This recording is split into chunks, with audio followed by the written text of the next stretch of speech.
Bom dia, pessoal. Bom dia. Bom dia, professor. Tudo bem? Bom dia, professor. Bom dia. Eu vou sair da minha imagem aqui porque está um pouco... Vocês estão me vendo muito bem aí, mas eu não estou me vendo muito bem. Está meio de lado. Vocês estão vendo bem, não, né? Estamos sim. Direitinho. Está vendo bem? Então tá bom. Então, eu que estou com a impressão errada aí. Está tudo bem com vocês? Então, vamos lá começar a nossa aula, né? Vamos falar hoje, pessoal, sobre inflamação. Nesse primeiro momento, estava agendado com vocês lá no calendário a inflamação aguda. E na semana que vem estava agendada a inflamação crônica. Mas hoje eu vou adiantar um pouco, vou falar sobre inflamação aguda e inflamação crônica inespecíficas. E vou deixar para a semana que vem para falar sobre um tipo de inflamação crônica específica, que é a tuberculose. Eu acho que rende mais para vocês, é melhor para vocês terem contato com essa doença, que essa doença ela está voltando, está recrudescendo, né, a tuberculose. Então, nós vamos falar hoje sobre inflamações aguda e crônica inespecíficas, ok? Então, vamos lá.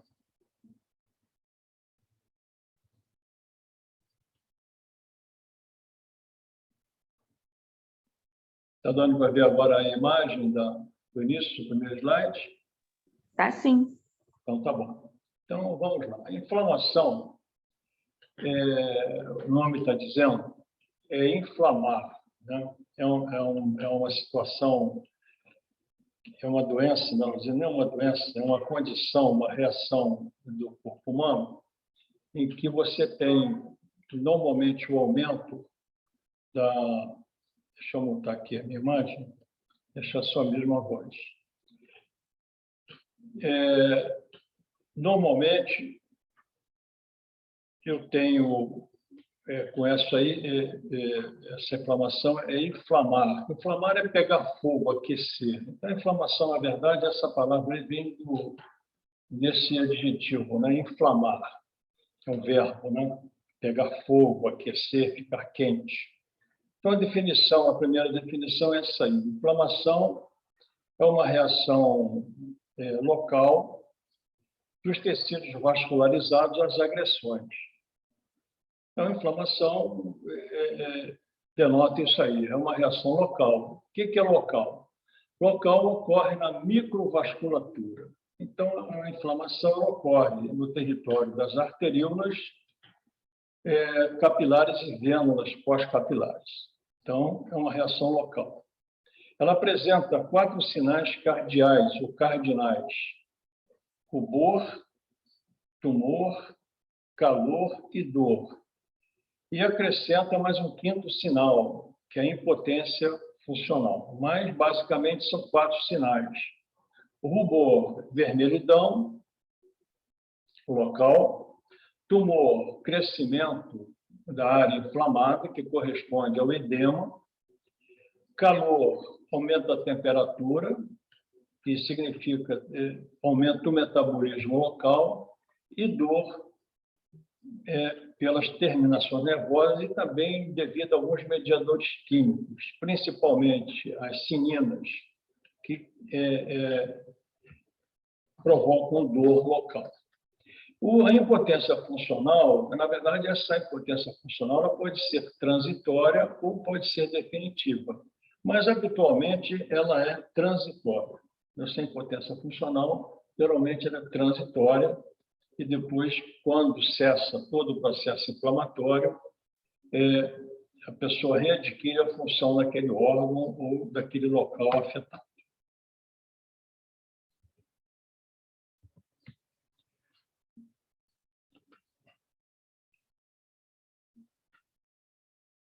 A inflamação aguda, na verdade, a inflamação aguda e a inflamação crônica, ela se dá por situações temporais, quer dizer, tempo de duração. A inflamação aguda ela dura poucos minutos, horas ou poucos dias. E a inflamação crônica não, ela se perpetua, podendo durar muito mais do que isso, ou até mesmo nem voltar à normalidade, ela se perpetua. Então, o conceito de inflamação aguda é exatamente o tempo que leva, né, esse processo inflamatório. As causas da inflamação aguda geralmente são bactérias, quer dizer, germes, né? Qualquer tipo de germe, pode ser vírus também, mas principalmente as bactérias, traumas, queimaduras e agentes químicos. É qualquer coisa que lese a célula, que leva a uma necrose celular, uma degeneração ou necrose celular, provoca a inflamação aguda. Bom, a inflamação aguda, quando acontece, então, normalmente existe uma saída do líquido, principalmente de plasma. Esse líquido é acompanhado de proteínas e células também do sistema vascular. Então, o líquido ele tem que ser acompanhado de proteínas e sistema vascular para caracterizar a inflamação. Então, essa saída de líquido junto com as células e proteínas é conhecida como exudato, ou exudação. Então, exudato é a saída de líquido, proteínas e células do sistema vascular para o sistema extravascular ou o interstício do tecido. Quando nós temos só a saída de líquido com muito pouca proteína e praticamente sem células, nós chamamos de transudato. Aí não é uma situação ativa, não é inflamação, e sim é quase que mecânica, é uma retenção de aumento da pressão. Então, a exudação é definida como saída de líquido para o meio extracelular acompanhado de proteínas e células do sistema leucocitário, principalmente células brancas do sistema vascular. O pus é um exudato inflamatório rico em proteínas, leucócitos e restos de células parenquimatosas, quer dizer, detritos e restos dessas células, debris celulares. Então, o pus ele tem essa característica, é uma necrose do tipo liquefativa, né, que é rica em proteínas, leucócitos e restos celulares. Os leucócitos no pus são chamados de piócitos. Então, os leucócitos, principalmente os leucócitos neutrófilos, os polimorfos nucleares neutrófilos, são chamados de piócitos.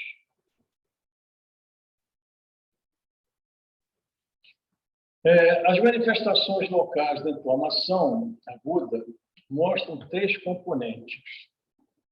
O primeiro deles, alterações do fluxo vascular e do calibre dos vasos. São chamadas alterações hemodinâmicas. Segundo, alterações da permeabilidade vascular. E terceiro, exudação leucocitária. Alteração do fluxo vascular, alterações hemodinâmicas, normalmente a tendência, quando você tem uma inflamação, é você inicialmente ter um aumento do fluxo local, que é chamado de hiperemia, e depois uma lentificação ou parada do fluxo local, que é chamada congestão. Então, primeiro você vai correr hiperemia, depois a congestão. Então, vamos ver aqui agora, para e passo, esses 3 componentes aí.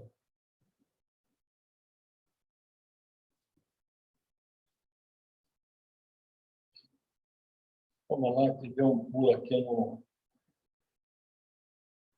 Bom, quando se lesa uma célula, então, um tecido qualquer, você tem liberação, algumas células, elas estão envolvidas no processo inflamatório.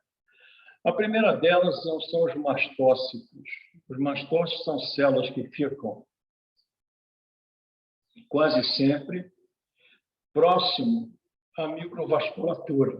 São chamadas de células satélites, que elas ficam próximas à microvasculatura.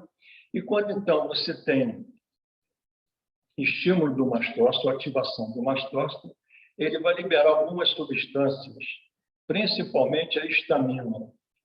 A histamina é um mediador químico que ela vai ser responsável pela vasodilatação, inicialmente uma vasoconstricção, que é reflexo, e depois uma vasodilatação, principalmente das vênulas, das arteríolas e vênulas, mas principalmente vênulas. Com essa vasodilatação venular, altera-se o fluxo, que o fluxo normalmente é um fluxo axial, em que as células, tanto os leucócitos quanto as hemácias, estão na região central do fluxo, é chamado fluxo axial.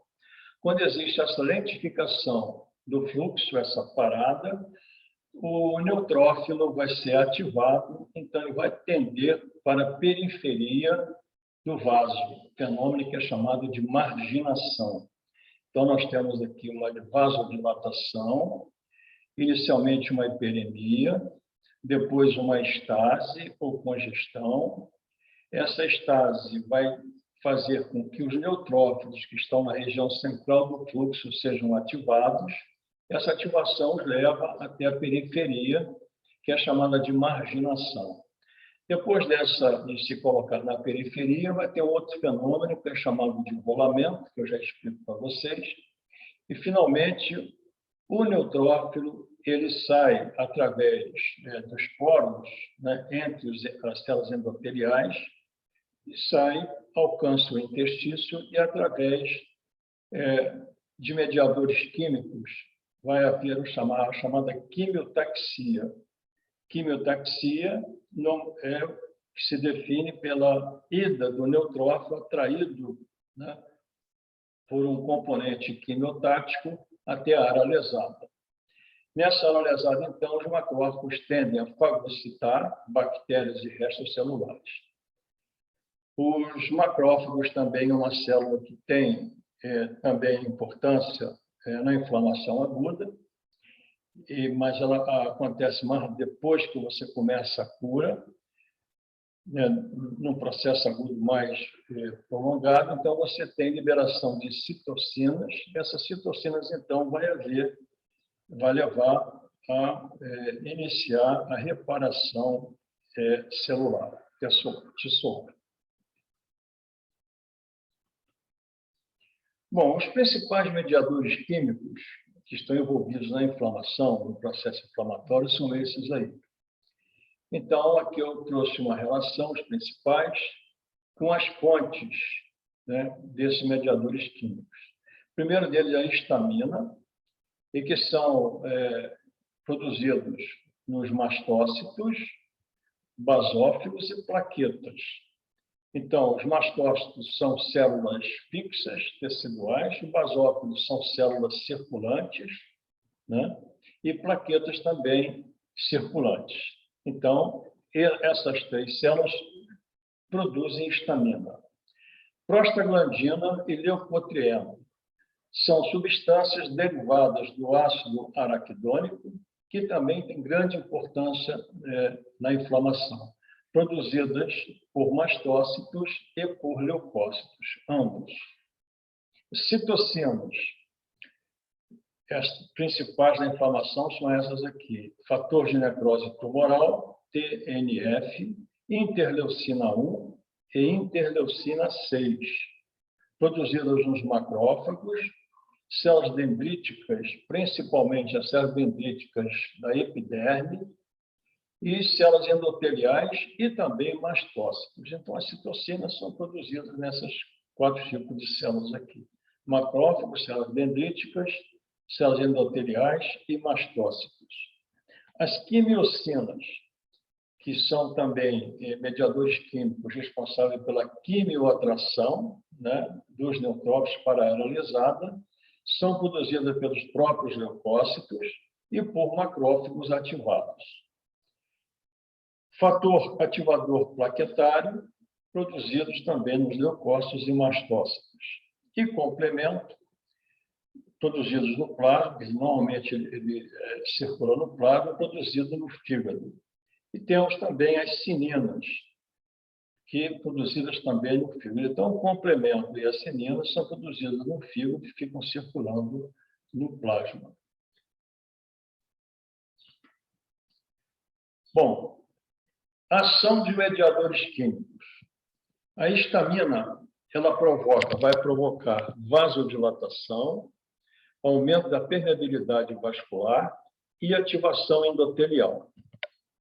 Então, a histamina tem essa função, a ação dela. Vasodilatação, aumento da permeabilidade e ativação endotelial. Prostaglandinas, vasodilatação, dor e febre. Leucotrienos, aumento da permeabilidade vascular, quimiotaxia, adesão e ativação dos leucócitos. Adesão ao endotélio vascular. Citocinas, ativação endotelial, expressão das moléculas de adesão, febre, anormalidades metabólicas e hipotensão arterial, podendo levar ao choque. Então, as citocinas, elas têm essa função ou ação durante o processo inflamatório. Essa ativação endotelial, ela é dada principalmente pela liberação pelo endotélio vascular de ácido nítrico e também ativação de umas proteínas chamadas selectinas, que ficam na superfície do endotélio. Quimiocinas, vai ter ação de quimiotaxia, atração do neutrófilo para a área lesada e também ativação dos neutrófilos. Fator ativador plaquetário vai provocar vasodilatação, aumento da permeabilidade vascular, adesão leucocitária, quimiotaxia e degranulação dos neutrófilos. Então, esse fator ativador plaquetário ele vai ter essas ações aí. O complemento, ele provoca quimiotaxia, ativação dos leucócitos, eliminação direta do alvo, pode acontecer, no caso de você ter um imunocomplexo, vasodilatação por estimulação dos mastócitos. E as cininas, ela vai provocar aumento da permeabilidade vascular, contração muscular lisa, vasodilatação e dor.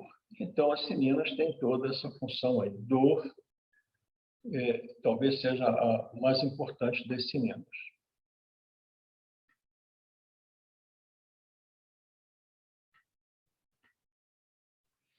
Bom, as alterações hemodinâmicas são ativadas ou são ativadas por mediadores químicos, mas no início, numa vasoconstricção transitória das arteríolas, são iniciadas por mecanismos neurogênicos reflexos. Então, o primeiro momento de uma inflamação é uma vasoconstricção transitória, que pode ser causada por mediadores químicos, né? Mas, eventualmente, iniciadas por mecanismos neurogênicos. Então, o que vai acontecer? Primeiro, vai ocorrer uma vasoconstricção transitória das arteríolas.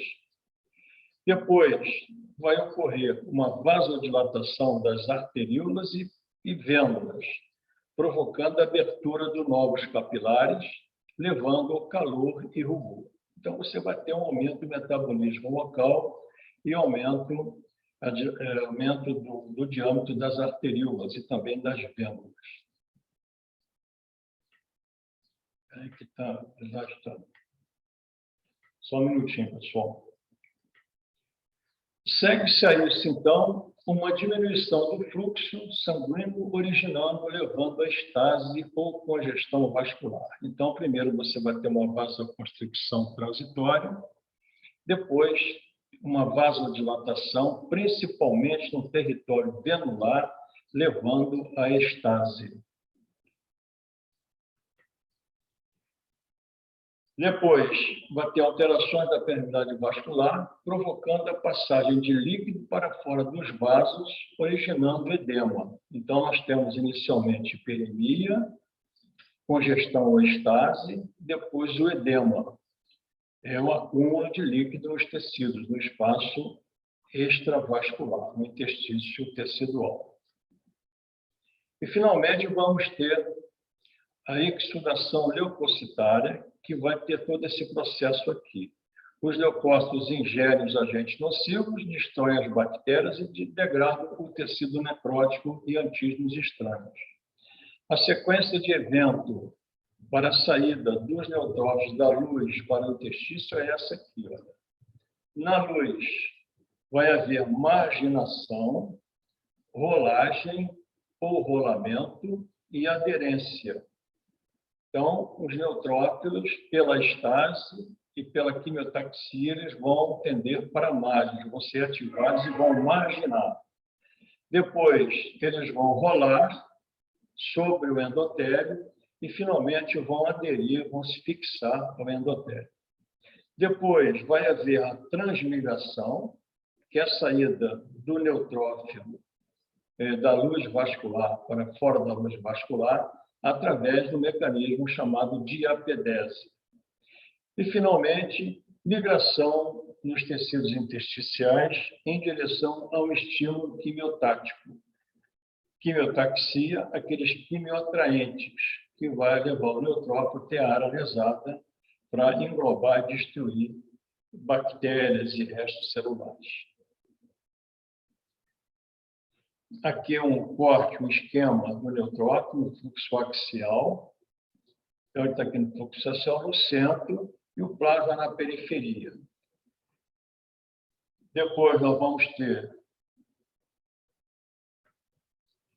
os neutrófilos vão tender à marginação, vai dilatar o vaso, haver a vasodilatação levando à estase, os neutrófilos vão para a periferia. Aqui vai haver um afastamento entre as células endoteliais, o neutrófilo aqui vai marginar, esse fenômeno aqui é marginação.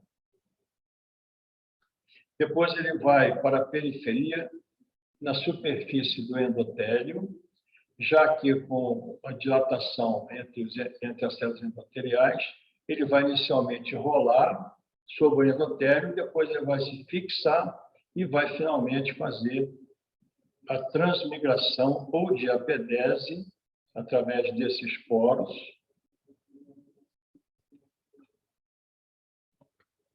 E depois, então, ele vai sair através de um gradiente quimiotático, quimiotaxia, de atração do neutrófilo para o local lesado. O vaso continua dilatado e congesto.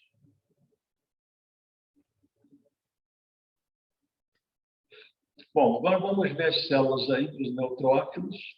Isso aqui são os neutrófilos. Neutrófilos, ele tem grânulos, né, que contêm enzimas, né, principalmente algumas proteases, que vão destruir, vão englobar e destruir a célula. Então, na verdade, esses grânulos são os lisossomos. Tem os grânulos azurófilos, que são maiores, e tem outros grânulos menores, que são chamados de grânulos primários. Todos dois contêm enzimas. E também óxido nítrico e espécie reativa de oxigênio. Aqui o neutrófilo, no corte de tecido no sangue periférico, para vocês verem o tamanho do neutrófilo em relação às hemácias. Geralmente, 3, 4 vezes o tamanho, 3, 4 hemácias para o tamanho de um neutrófilo. O eosinófilo é outra célula também envolvida na inflamação, mas aí já numa fase posterior, não mais na fase aguda. Então, contém esses grânulos aqui que secoram pela eosina, daí os grânulos eosinófilos. O eosinófilo aqui é uma célula menor que o neutrófilo, quase sempre 2 vezes o tamanho da hemácia para o eosinófilo. O neutrófilo é 3 a 4 vezes maior que a hemácia. E aqui, pessoal, é a maneira, um esquema para a gente entender como é que o neutrófilo tem esse movimento dentro do vaso. Outra coisa importante é o seguinte: o neutrófilo ele sempre vai migrar na microcirculação na vênula pós-capilar. Então, sempre o neutrófilo vai sair através da vênula pós-capilar, né? Ele não sai na arteríola e não sai também no capilar. Só tem um órgão que é exceção à regra. O pulmão, você pode ter a exsudação no capilar, naqueles capilares alveolares. Mas, habitualmente, não. Habitualmente é só na vênula. Então, o que vai acontecer? O neutrófilo está aqui, está inativo. Então, ele vai ser ativado por alguns mediadores químicos. Então, ele vem aqui e, na sua superfície, ele tem umas moléculas chamadas selectinas. Tá? Essas selectinas normalmente são inativas. Quando o neutrófilo é ativado, então, ele tende a ir para a margem, fenômeno chamado de marginação. Chegando aqui, ele interage com a outra selectina aqui na superfície do endotélio. Então, ele acopla, depois ele desacopla e vai rolando, vai acoplando e vai desacoplando, vai rolando. Esse é o sistema de rolagem, chamado rolagem ou rolamento. Quando chega próximo à área lesada, ele vai se fixar na parede do endotélio através de outras proteínas chamadas integrinas. Então, nós temos primeiro as selectinas, que vai ativar os leucócitos, depois a integrina, que vai fixar o leucócito, e depois, então, que estiver fixado, vai sair através daqueles espaços interendoteliais, entre as células endoteliais, atraído, né, por quimioatraentes, através de um fenômeno chamado quimiotaxia. É interessante notar também o seguinte: tem uma doença que, quando existe um defeito genético na ativação do leucócito através da selectina. Então, ele não consegue ativar a selectina, um defeito genético. Não ativando a selectina, ele não consegue rolar. Então, o que acontece nesses casos? Você pode ter, às vezes, dentro do sangue, ou no sangue periférico, você tem uma leucocitose, um aumento violento dos leucócitos, levando a números altos. Mas o leucócito não consegue fazer o rolamento, não consegue também se fixar por defeito dessa selectina leucocitária. Então, ele não consegue transmigrar. Então, você tem muito leucócito dentro do vaso e pouquíssimos leucócitos no intestício. Então, geralmente, nesse caso, quando tem esse defeito na selectina leucocitária, geralmente existem inflamações, infecções graves, com pouca resposta inflamatória.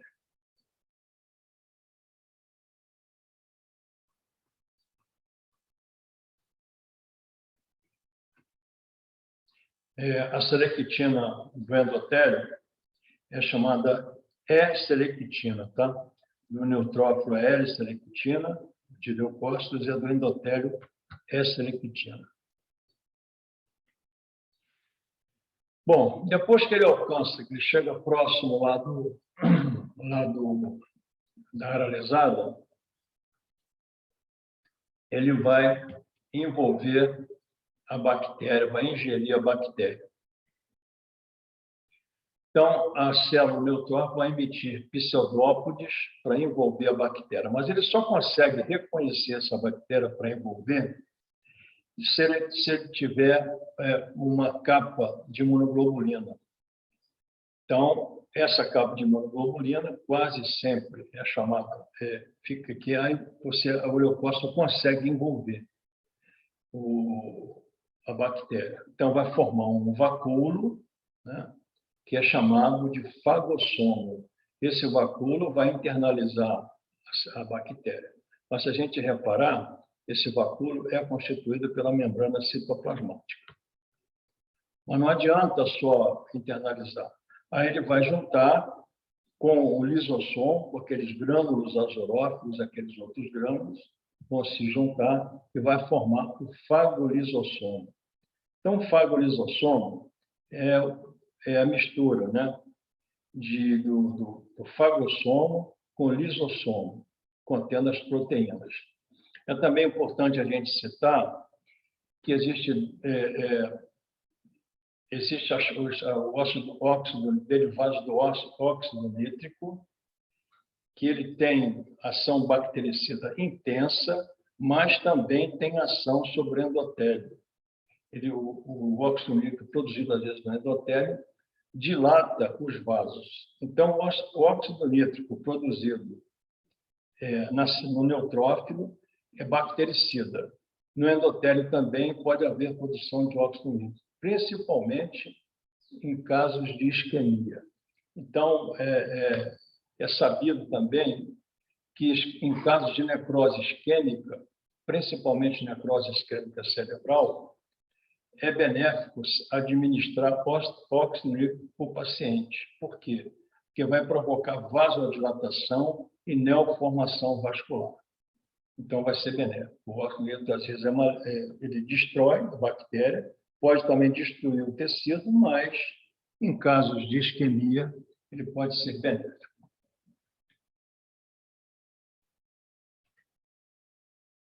Agora, nós vamos ver os padrões morfológicos da inflamação aguda. Então, nós temos aqui, o primeiro deles é a chamada inflamação serosa. Essa inflamação serosa, ela se dá por exsudação de fluidos com poucas células, poucos leucócitos. O fluido na inflamação serosa não é infectado por micro-organismos, então só fica mesmo o fluido sem células e pouco micro-organismo. Nas cavidades serosas, esse padrão de inflamação serosa é chamado de efusão. Então, a inflamação serosa é inflamação praticamente só com líquido, com fluido e poucos leucócitos. Exemplos de inflamação serosa: pleurite serosa, pericardite serosa, bolha de queimaduras, ou também infecção viral, lesões de infecção por vírus. Então, provoca uma inflamação com padrão seroso. Esse padrão morfológico é a forma como ela se apresenta. Então, vou repetir aqui. Pleurite serosa, pericardite serosa, bolha ou vesículas, aquelas vesículas da queimadura de segundo grau, é uma inflamação serosa. E infecção viral, também inflamação serosa.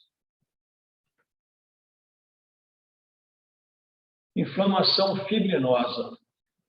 Presença de fibrina no espaço extracelular. Então, na inflamação fibrinosa, predomina a fibrina. O exudato fibrinoso ocorre em grandes extravasamentos ou na presença de estímulos procoagulantes, como, por exemplo, células neoplásicas, podendo ser dissolvido pela fibrinólise e removidos pelos macrófagos. Então, o exudato fibrinoso é diferente do seroso. O seroso só tem o líquido, só o plasma. Aqui não, aqui você tem fibrina. O fibrinogênio escapa também do sangue e se transforma em fibrina, levando ao chamado exudato fibrinoso, que ele é rico em fibrina. É característica da inflamação nas cavidades corporais. Pleurite fibrinosa, pericardite fibrinosa e peritonite fibrinosa.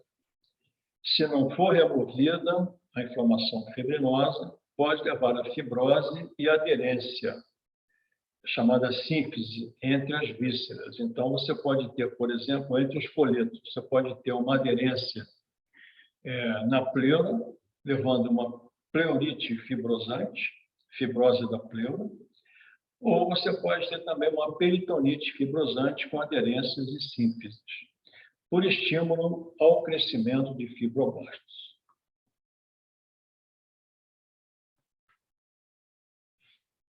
Pessoal, vocês estão me ouvindo? Sim, professor. Estamos sim, professor. Estamos. Qualquer coisa vocês podem perguntar, qualquer dúvida aí, viu? Bom, a inflamação purulenta é outro padrão morfológico da inflamação aguda. Essa purulenta é também chamada de supurativa. A supurativa, então, ela se caracteriza pela produção de pus. Já falei com vocês. Pus, então, é exudato rico em leucócitos, restos celulares e também proteínas. Então, exudado constituído por neutrófilos, resíduos de células necróticas e fluidos do edema, mas principalmente proteínas. A inflamação purulenta é causada por bactérias piogênicas. Delas todas, a principal delas, a mais comum, é o Staphylococcus aureus, que é uma bactéria piogênica. Aqui nós temos alguns exemplos de inflamação supurativa. Então, quando você tem uma inflamação supurativa, o pus colocado em órgãos ou então vísceras sólidas, é chamado de abscesso. Então, abscesso é uma coleção purulenta em órgãos sólidos ou tecidos. Então, no fígado, por exemplo, eu chamo de abscesso hepático. Agora, o empiema é diferente. O empiema é uma coleção purulenta, que geralmente acontece em vísceras ocas ou então em cavidades. Então, você tem, por exemplo, o empiema pleural, que é uma coleção purulenta na pleura. Mas o empiema é diferente do chamado piotórax, que também é coleção purulenta na pleura, no espaço pleural. Qual a diferença? Que o empiema também ele tem bastante fibrina e ele praticamente ele faz a fibrina, ela bloqueia aquele pus em determinado espaço. Então, no empiema, o pus não se movimenta dentro do espaço pleural. No piotórax, como você tem menos fibrinogênio, não forma alguns locais, então, o piotórax, o pus se movimenta livremente na cavidade pleural. Então, vamos tomar alguns exemplos aí para a gente exercitar. Uma coleção purulenta na vesícula biliar, como é que eu chamaria?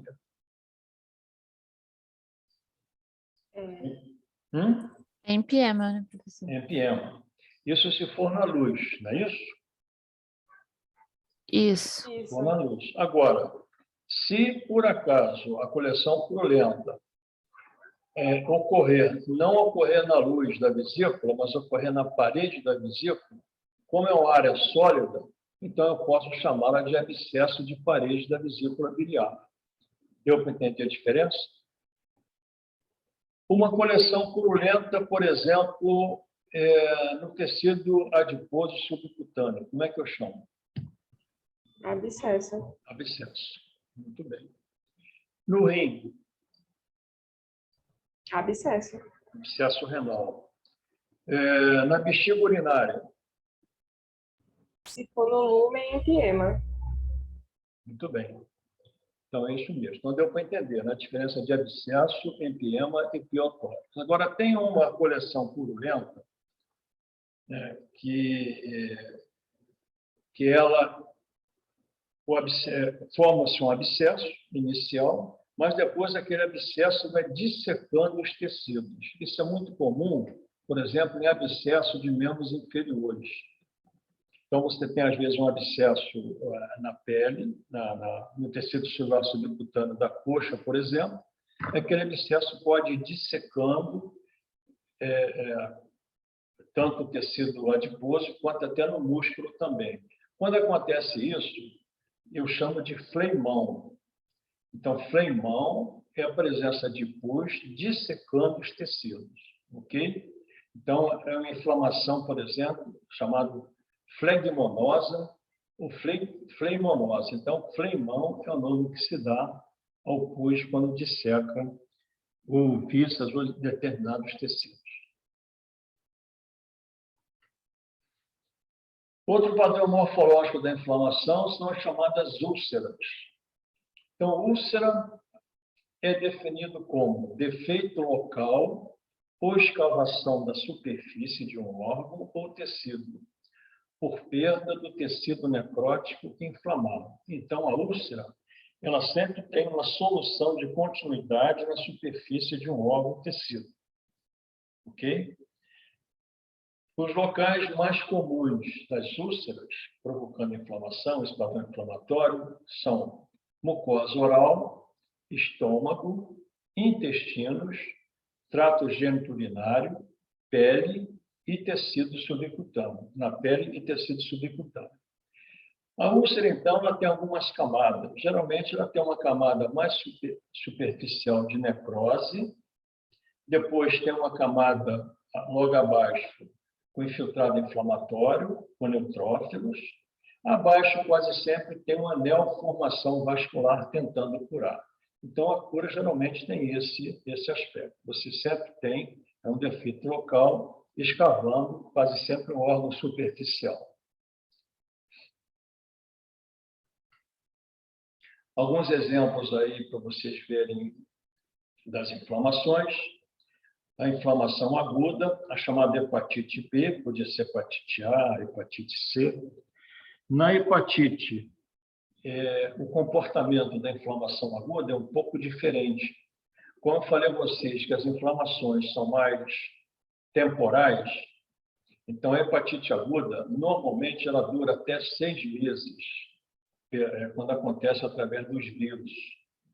Então, até 6 meses você não considera hepatite aguda. Ela só, às vezes, se cronifica em caso da hepatite B e da hepatite C depois de 6 meses. No caso da hepatite A, não. Mas o aspecto microscópico da hepatite aguda é um pouco diferente do aspecto das inflamações agudas em geral. Por quê? Os vírus quase sempre induzem a reação inflamatória com presença de linfócitos e não de neutrófilos. Então, às vezes, o patologista examina uma microscopia de uma hepatite aguda, vê linfócito, mas como está dentro daquele prazo de 6 meses, ele considera como hepatite aguda ainda. Só porque ela é causada por vírus. Não tem aquele padrão microscópico da inflamação normal. O apêndice é uma víscera que sempre está inflamando. Às vezes você pode ter uma inflamação aguda e curar, mas ela às vezes persiste e essa inflamação aguda pode se transformar em pus, perfurando o apêndice, levando a quadros graves de peritonite purulenta. Aqui é um corte de uma apendicite aguda. O apêndice, você tem a mucosa, o peritecídio linfóide, né, que fica no cólon daquela mucosa. As bactérias, na luz apendicular, elas vão penetrando e destruindo a mucosa, levando, então, ao infiltrado inflamatório agudo que nós conhecemos, com presença de neutrófilos. Essa infiltração bacteriana, levando à reação inflamatória, pode destruir completamente o apêndice, a mucosa apendicular, levando à formação também de um abscesso, né? Mesmo que seja destruindo aqui a parede, formação de um abscesso. E supurando, né? Com pus. Aqui o detalhe como se inicia uma apendicite. Você tem quase sempre uma erosão da mucosa, penetração das bactérias, que elas vão, então, penetrando na parede e vão até a serosa, destruindo todo o apêndice.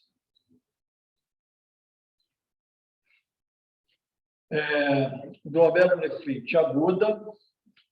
Aqui eu trouxe um exemplo só para a gente diferenciar alguma coisa, porque as glomerulonefrites, quase todas elas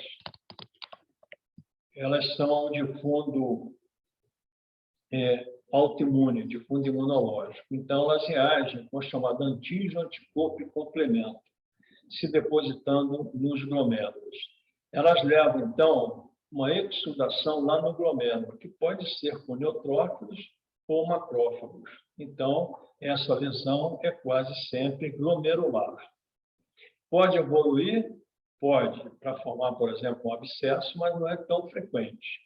Mas a evolução dela quase sempre é para cronicidade, né? Convidar a glomerulonefrite aguda para cronicidade, porque quase sempre ela reage ao depósito de imunocomplexo, o antígeno, anticorpo e o complemento no glomérulo. Já uma outra inflamação renal, que é inflamação bacteriana piogênica, ela ocorre de maneira ascendente quase sempre. Através do ureter, ela vai ganhar aqui a pelve renal. Ganhando a pelve renal, ela penetra no parênquima renal e vai lesar, formando abscessos na pelve renal. Então, você tem as chamadas pielonefrites. É diferente da glomerulonefrite. Enquanto que a glomerulonefrite aguda ele é mais por imunocomplexo, na pielonefrite é mais por bactérias. Ela lesa a pirâmide renal, o intestício renal, podendo formar abscesso renal. A glomerulonefrite dificilmente forma abscesso renal, mas sim a pielonefrite. Aqui um outro exemplo. Oi, pode falar. Por que no rim a inflamação ela fica de cor avermelhada e no fígado ela fica amarelada? É porque o fígado, você lembra quando eu falei, quando nós demos a degeneração gordurosa?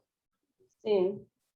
Então, quando o vírus da hepatite C, principalmente, lesa o fígado, aquele é o caso de hepatite C, ele leva também à metamorfose gordurosa. Então, o fígado aumenta, fica também um pouco avermelhado, mas na superfície forte tem aquela coloração amarelada pela esteatose. No rim, você não vai ter esteatose, tá bom? Tá bem. Você vai Obrigada. ter a hiperemia mesmo. Aqui é um outro exemplo de um caso grave, a chamada endocardite bacteriana, ou endocardite infecciosa.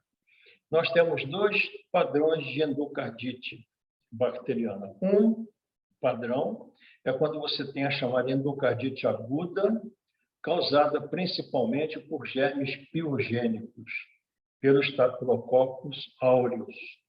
Então, ele vai colonizar, né, o endocárdio, mas principalmente as válvulas. Qualquer válvula pode ser colonizada. E essas válvulas na endocardite infecciosa aguda, causadas por germes piogênicos, elas não precisam estar lesadas, elas podem estar íntegras. A bactéria vai lá, começa a colonizar, começa a destruir, provocar reação inflamatória aguda, às vezes até com presença de pus, e são liberados trombos aqui. Pode ser liberado trombos, levando, então, a embolia infecciosa, embolia bacteriana. Mais comumente, existe um tipo de embolia gravíssima, né, no caso de endocardite bacteriana aguda, que ocorre na válvula aórtica. Você tem a destruição da válvula aórtica, a liberação daqueles trombos sépticos, né, cheios de bactérias, indo até o cérebro e formando abscessos cerebrais. Ok? Microabscesso ou grande abscesso. Tá bom? Então, isso aí, endocardite, pode acontecer isso. Existe um outro tipo de endocardite bacteriana que não é infecciosa, não é por germes piogênicos. Ela se dá quando a válvula já está lesada previamente, geralmente estenose de válvulas, qualquer tipo de válvula. Então, existe uma bactéria que ela vai colonizar aquela válvula lesada. Mas não provoca uma reação inflamatória aguda, provoca uma reação inflamatória subaguda e crônica.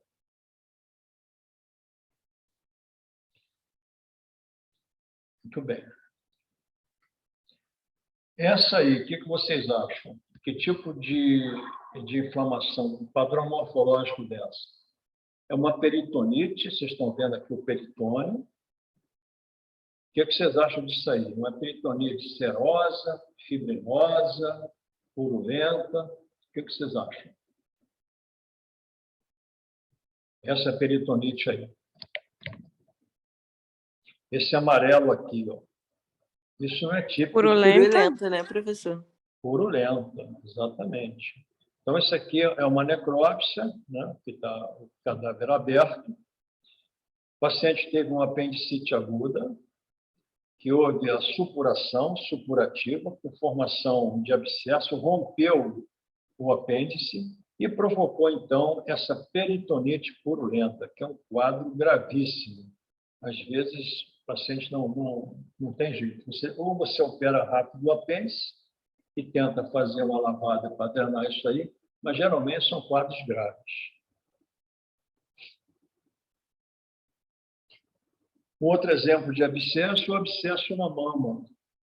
Isso é frequente nas mulheres que estão aumentando, desenvolve as chamadas mastites, existe retenção do leite, daquele colostro, do leite mais grosso, e aquilo então vai destruindo, né, os lóbulos mamários, e vai havendo então uma reação inflamatória aguda, com presença de bactérias, formando então um abscesso mamário.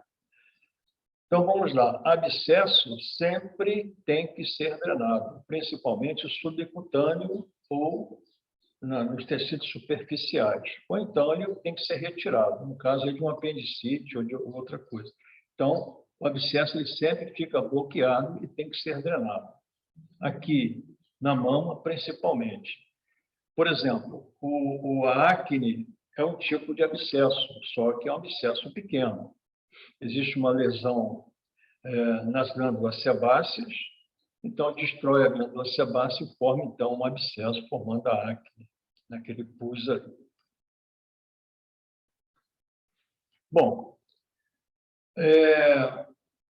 encerramos, então, aqui a inflamação aguda inespecífica. Por que eu digo que a inflamação aguda é inespecífica? Por quê? Porque ela tem um padrão morfológico. No padrão morfológico, você não consegue, às vezes, dizer qual é o agente etiológico. Daí, ela é inespecífica. Ela ocorre de maneira inespecífica, qualquer que seja o agente. Queimadura, bactérias, traumas, etc. Por isso que a gente chama de inespecífica. Então, passando para a inflamação crônica, a definição é aquela que persiste por semana, meses ou anos. Então, aí você já viu o conceito de tempo, o conceito temporal. Às vezes, uma inflamação aguda, como eu falei no cardiopatite, pode levar até 6 meses, a gente considera aguda.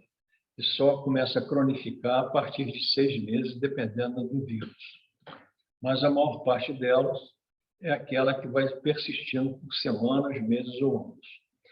Ela pode se seguir a uma inflamação aguda devido à persistência do estímulo inflamatório. Então, aquela inflamação aguda que não se cura, o germe não é fagocitado, ela não se cura, então, eles continuam, se perpetuam, né? Então, esse é o conceito de inflamação crônica. Ela pode ser devida também, simplesmente, a ataques repetidos de inflamação aguda, com febre, dura tumefação, aquilo que eu já falei. Inflamação aguda pode se prolongar, ou pode haver ataques repetidos de inflamação aguda levando à cronificação. Ela também pode começar insidiosamente com uma resposta lenta, que nunca adquire características de inflamação aguda. Ela pode se iniciar já como uma inflamação crônica. Vai ocorrer na artrite reumatoide, alguns exemplos, bronquite crônica e tuberculose. Então, a tuberculose é uma doença que a bactéria, por ter baixa virulência, ela não tem aquele padrão agudo. Normalmente, ela já começa como se fosse uma inflamação crônica. A hanseníase também, enfim. Tem uma série de doenças que têm essas características. As células que caracterizam a inflamação crônica são principalmente os linfócitos e os plasmócitos, na inflamação crônica inespecífica. Então, às vezes, por exemplo, eu vejo um caso, chega lá no laboratório, uma biópsia de pele, e que você tem, o paciente já tem uma irritação crônica na pele, já com alguns meses. Quando eu vou ver a microscopia, eu não consigo dizer, às vezes, que tipo de agente etiológico é aquele. Por quê? Eu só vejo a presença de linfócito e, eventualmente, também de plasmócito. Então, são as células que compõem a inflamação crônica. Aqui, da mesma maneira que eu mostrei o neutrófilo, o eosinófilo e o basófilo, Aqui eu mostro para vocês o linfócito. É uma célula pequena, quase do tamanho de uma hemácia, né? Um núcleo arredondado, com muito pouco citoplasma. Eu não consigo, olhando morfologicamente assim, no esfregaço, dizer se é o linfócito B ou o linfócito T. Agora, o plasmócito não. O plasmócito é diferente. O plasmócito ele vem de um linfócito B, né? Por diferenciação do linfócito B, e ele tem uma característica, o núcleo aí continua arredondado, mas ele é excêntrico. E você tem muito mais citoplasma contendo imunoglobulina. Então, o plasmócito é uma célula que contém imunoglobulina, produz imunoglobulina. Uma célula maior. Aqui um outro aspecto de uma inflamação crônica, a vesícula biliar, ela pode ter pequenas inflamações agudas por presença de cálculo. Aquilo pode irritar a mucosa, pode levar a pequenas úlceras, mas também pode se cronificar, quer dizer, a vesícula fica completamente sem função. Ela cronifica e, às vezes, até obstrui o ducto cístico.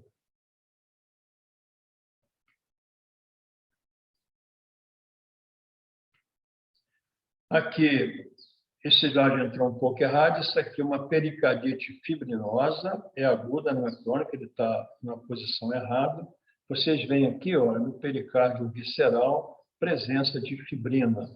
Então, isso aqui pode aderir ao folheto parietal, ao folheto visceral ou epicárdio, formando, então, uma fibrose, formando, então, uma pericardite fibrosante.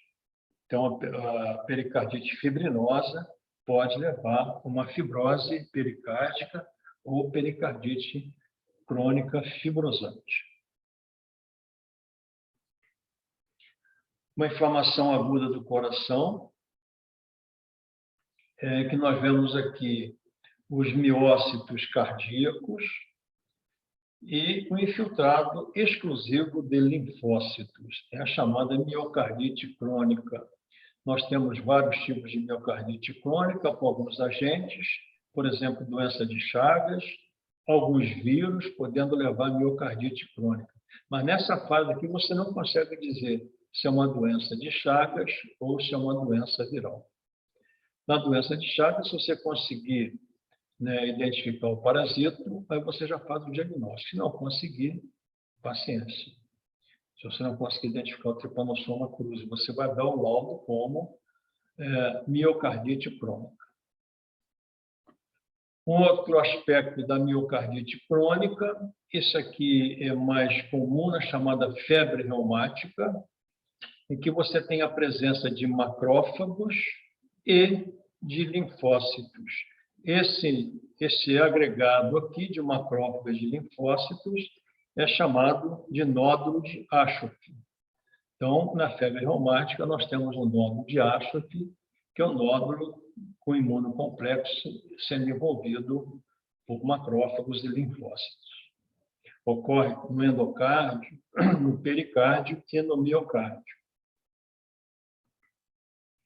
Aqui um outro exemplo de inflamação crônica. Isso aqui é um tecido subcutâneo, cheio aqui de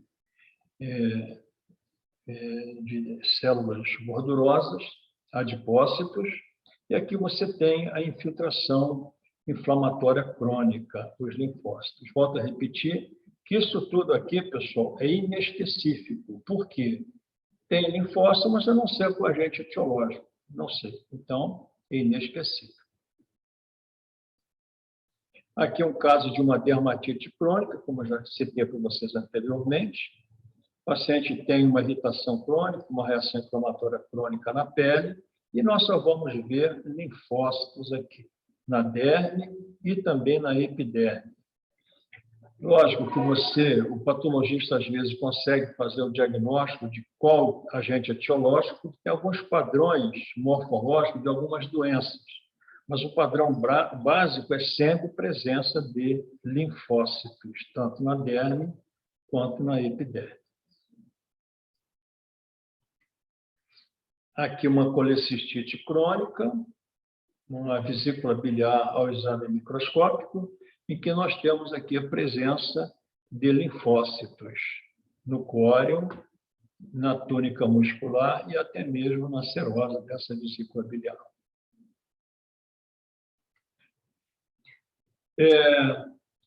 Outro padrão de reação inflamatória crônica, que nós vamos falar com mais detalhe na semana que vem, é esse aqui. É o padrão formando o chamado granuloma. Então, as doenças granulomatosas, elas formam um padrão morfológico diferente daquele da inflamação crônica inespecífica. O que é que acontece? Vai haver uma modificação dos linfócitos T, ele vai estimular os macrófagos a formar algumas células, chamadas células epitelioides, e essas células epitelioides elas vão também se transformar em umas células maiores, chamadas células gigantes. Então, o granuloma é um tipo de infecção crônica que você tem célula gigante, aqui, né? Macrófagos, são as células epitelioides, e linfócitos T na periferia. Isso aqui pode acontecer no caso de uma tireoidite de Dequervain, que é uma tireoidite com padrão viral, como também pode acontecer no caso de uma tuberculose, que nós vamos conversar com vocês semana que vem sobre ela. Na tuberculose, o granuloma é formado também por esses macrófagos modificados, chamados células epitelioides, e células gigantes multinucleadas, formando esse grânulo, que é chamado, então, de granuloma. Então, essa é uma inflamação específica. Alguns padrões morfológicos eu consigo dizer, olhando o granuloma, se é uma tuberculose, se é uma sarcoidose, como outra doença crônica também, enfim. Existe também uma situação em que alguns elementos, por exemplo, não são absorvidos, eles não são retirados pela inflamação normal. Por exemplo, fio cirúrgico. Então, o fio cirúrgico, às vezes, aquele fio que não é absorvido, sem ser o Catgô, fio cirúrgico normal, ele não consegue ser reabsorvido, então vai formando ali uma reação inflamatória em torno dele, com formação de granuloma, com células gigantes envolvendo aquele resto de fio. É chamado de granuloma de fio. Ok? Então, também é um tipo de reação inflamatória crônica com padrão de granulomatose ou inflamação granulomatosa.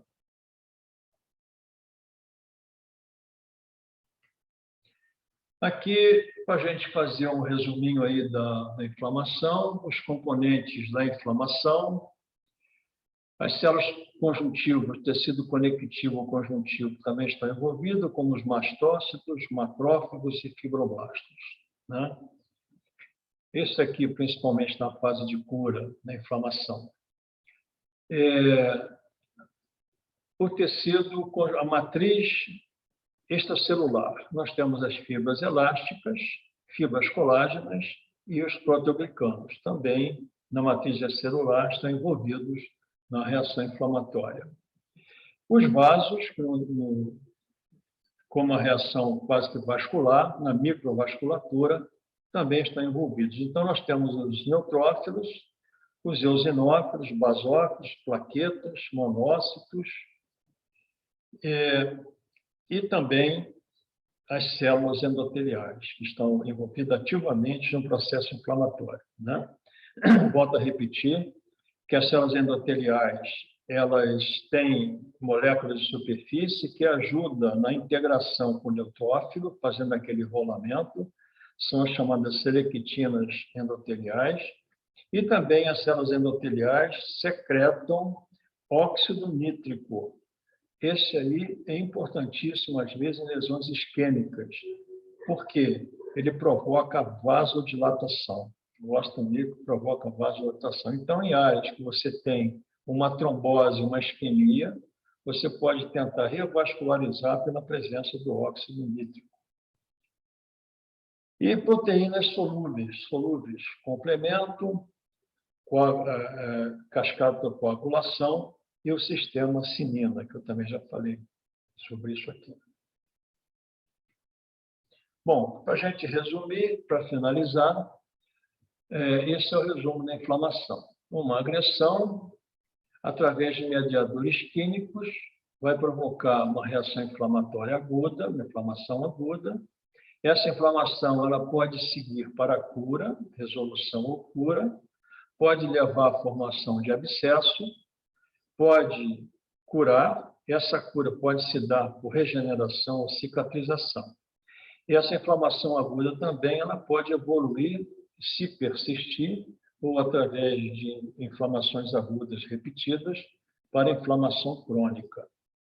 A agressão também vai depender do tipo, né, de agente, pode levar direto à inflamação crônica. Essa inflamação crônica pode se perpetuar ou pode também se curar, ok? E essa inflamação crônica direta, infecções persistentes, toxinas persistentes e doenças autoimunes que vão direto na inflamação crônica, às vezes, sem passar pela inflamação aguda. Ok, pessoal? Então, com isso, a gente encerra a nossa aula. Alguma dúvida aí para vocês? Ou vocês perguntarem? Alô? Professor, Oi. as células gigantes, porque eu me esqueci disso, elas são complexos de macrófago, não é? Sim, a célula gigante, elas são macrófagos modificados por estímulo. Oi? Pode falar. Não, tô Macrófagos vendo. modificados, quase sempre antes da célula gigante, você tem a célula epitelioide, que ela pode se modificar e transformar na célula gigante. Mas aí ela tem a mesma função que o macrófago? Sim, a função dela é a função de fagocitose, só que a célula gigante ela fagocita o agente que está causando a inflamação crônica, mas não consegue destruir. Entendeu? Então, ela fica aquilo permanente. Aquilo ali fica e não destrói. A tuberculose é um exemplo. O granuloma de fio é outro exemplo. Então, alguns fungos são outro exemplo. Os fungos, às vezes, são fagocitados por células gigantes e ficam ali dentro, se reproduzindo dentro da célula gigante e não são destruídos. Algumas doenças fúngicas, as chamados fungos profundos, por exemplo, Paracoccidioides brasiliensis, que é muito comum na nossa região, ele é fagocitado por esse padrão de célula gigante, multinucleada. Mas, às vezes, não destrói, ele vai replicando dentro da própria célula gigante. Ele usa a célula gigante. Entendeu? Ah, entendi, sim. Entendi. Mais alguma dúvida, pessoal? Está tranquilo? Olha só, então, semana que vem, nós vamos dissecar mais aí essa questão da inflamação granulomatosa, quando nós falarmos sobre tuberculose.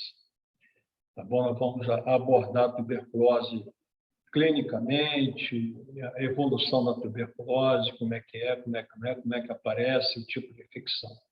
Tá bom? Então, por hoje, é só isso. E à tarde vocês vão ter aula prática. Eu não sei se é a turma A ou a turma B, hoje à tarde. Eu não estou aqui com o programa agora. Tá bom? Então, pessoal, eu vou deixar aberto mais 10 minutos para vocês colocarem nome e matrícula no chat. Quem já colocou nome, não há necessidade de colocar de novo. Tá?